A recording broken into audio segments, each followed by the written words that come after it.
How the user interface of an app looks like is very important to me. Images and animations are an important factor of that. One area of Flutter where I'm not happy with what it offers out of the box are buttons. I have never built an application without any buttons, so I think they're a really important part of the user interface, and they often look very boring. They're either an icon or text, or if you're lucky, a combination of an icon and a text. But it can be a lot better. So the next step would be to bring in images. But when you're already at images, then why not bring in animated images? So a little video, for example. Let's have a look how that can be done. I use Davinci Resolve to make small videos. Davinci Resolve is free and it's good. So why not use it? However, it's not very good with very small resolutions.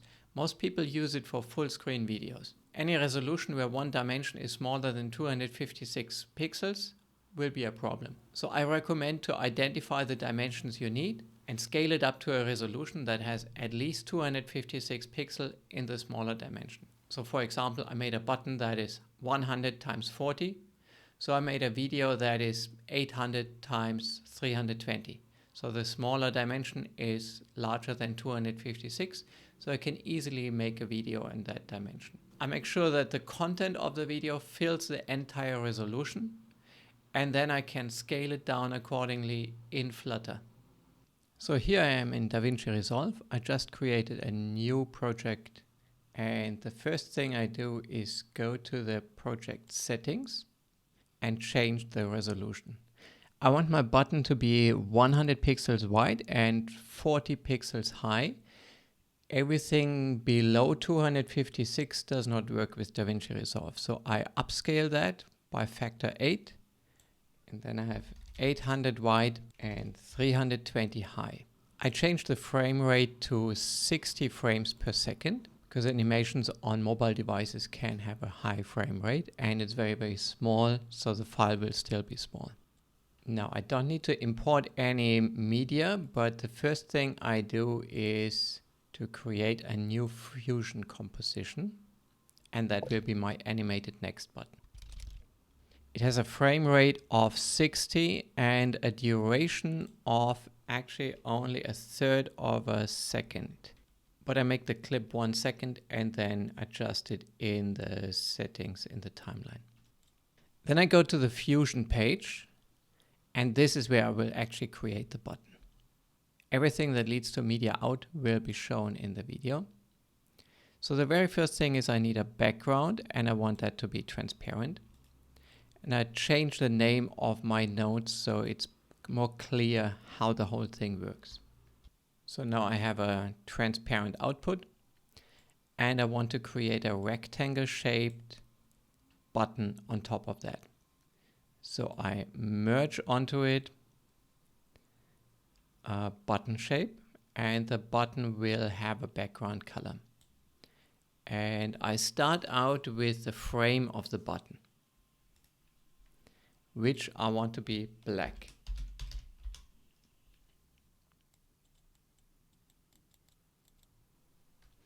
So now everything is black, but I want the button to be shaped of, well, a button, kind of a traditional shape. And that means I soften the edges. I make it the size of the screen, of the space that I have, and I soften the edges. No, I change the corner radius. And now, of course, I need to set the transparent to transparent. And now we see that's the radius I want to have. And I want the frame to have a width of less than 1 millimeter. So what I do is I add another rectangle on top of this one. And I don't merge, but I subtract and increase it and also adjust the corner radius. And that gives me the outline of the button. And the next thing I want is a text on top of it. And I also add that one. And this text, I want to be a bit larger. And I want it to be green. A bit of a darker green, something like this. Okay, now I have a button with a next, but it's still transparent. So I add the color. So for that, I choose some shading of gray. So first thing, I take a gray background.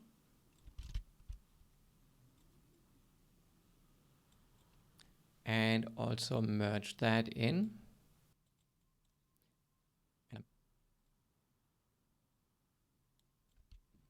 And I merge it in only inside.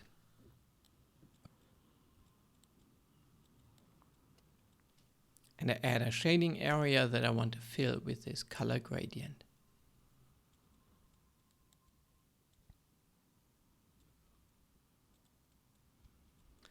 So here I soften the edges, get a bit of a shading of the gray, and this on top of a white background.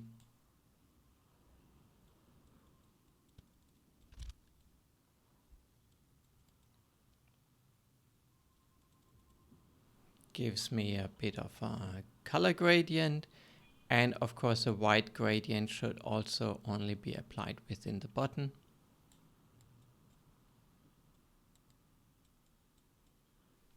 So I can reuse that rectangle that describes the inside of the button. So I need another rectangle to restrict that to the inside of the button. And this one will not have the softened edges, but the rounded corners. And now I have a button. And now I can add the animation. And I want to add the animation between the button and the text. So the text will always be on top of the animation. That means I put it in here. So for that, what I'm going to animate is a polygon shaped like a little arrow pointing towards the right, and that will be moving towards the right. So first I add the polygon shape.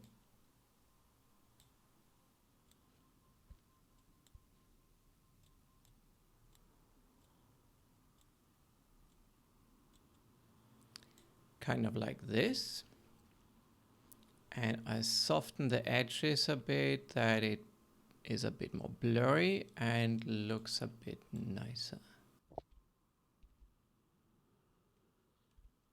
I will duplicate this one, and that's why I'm moving it to the edge. And I'm gonna merge this on top of my little image. And I will not merge the arrow, but I will merge a green background, a light green background, only where the arrow shape is. Okay, I will go with this green here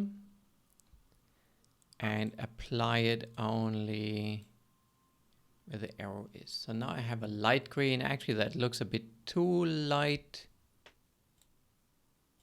Maybe slightly darker.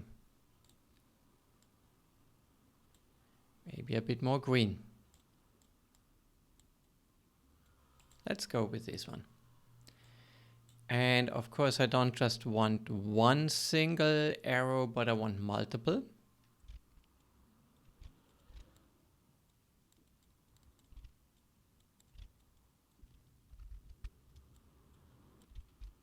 So about that, that gives me 7 arrows, and now I can do the animation on top of that. So I want the animation to last about 1/3 of a second, so they want to scroll to the right and looping over, so 1/3 of a second from here to here. So I need to add a transform that I call move. And now I need to add 2 keyframes. 1/3 of a second in 60 FPS means keyframe 20 will be one of my keyframes on the move, and frame 0 will be one of my keyframes. And on frame 20, I will be moving X by 1 arrow about here. And that shows me I need to add 1 arrow in the beginning. And that one I move to the left.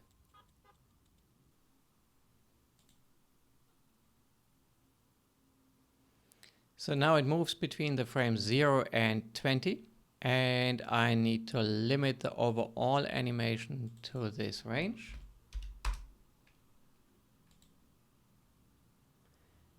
So now it's animating. So now I have my moving arrows in the background. I can actually blend them out a tiny little bit. Make it a bit softer in the background. And also I notice the arrows itself need to be limited to the inside. So I add another rectangle in between these and limit that as well. And I don't want the rectangle to move, so I have to add the rectangle after the move right here. So now I have a little animated button, and I can export that as a video format with a MP4 H.264 with this resolution, frame rate 60, and that should give me what I need. I just need to give it a location. And of course, the single most important thing I have forgotten, and that is include the button on my timeline. Flop. And here I want to restrict the length of my video to 20 milliseconds. So how does it look like in the video? Looks roughly all right. So let's export that one. And now I can add it to the render queue and generate the button. Took less than a second. And now I have the button as a MP4 file on my file system. I use MP4 as a format, and the video player of Flutter that you can install as an external plugin works well on iOS, on Android, and on the web. Add your image and video files to the assets directory of your Flutter project and list them as an asset in the spec.yaml file. Then you can reference these files in your asset image or in your video player controller. Setting up a small workflow to create animations and small videos with Davinci Resolve and using them anywhere in your app on the user interface in Flutter brings in a new dimension to make your user interface a bit more colorful and full of movement. The standard buttons Flutter has to offer is text button, elevated button, and outline button. And of course you can style them a bit, but the default is extremely boring and it's quite some effort to make it somewhat okay, but it will never be really beautiful. So what I suggest is use these more as a placeholder in the early stage of your app development and then replace them step by step by images or by videos. You can use the image widget in combination with the asset image to include a packaged image onto your button. You can also initialize a video player with a packaged video. For that video player, you need to set the size, the dimensions as you need it in your user interface. The video player controller can be initialized using an asset, and this asset can be an MP4 file that you package within your app. You can trigger the play or pause or stop function and also set it to looping. You can introduce additional states to your buttons. By default, they're inactive or active. You can also suggest the next action to the user. There are 10 buttons, but most likely he will press the next button on the screen, for example, or the pay button in your shopping cart. so you can highlight the most likely next action for the user. Another idea is to use these animations to visualize transitions. So for example, when your button is changing from an inactive to an active state, you can play a certain video to make that clear. Of course, the buttons are just an example where you can use this. You can use it for checkboxes or radio buttons or anything else that you come across. So lots of opportunities to be creative and have a very interesting user interface. What do you think about including videos and small animations like this into your Flutter app? How do you normally make your user interface more interesting and engaging? Do you use any techniques to guide the user to his next action? Let me know in the comments below.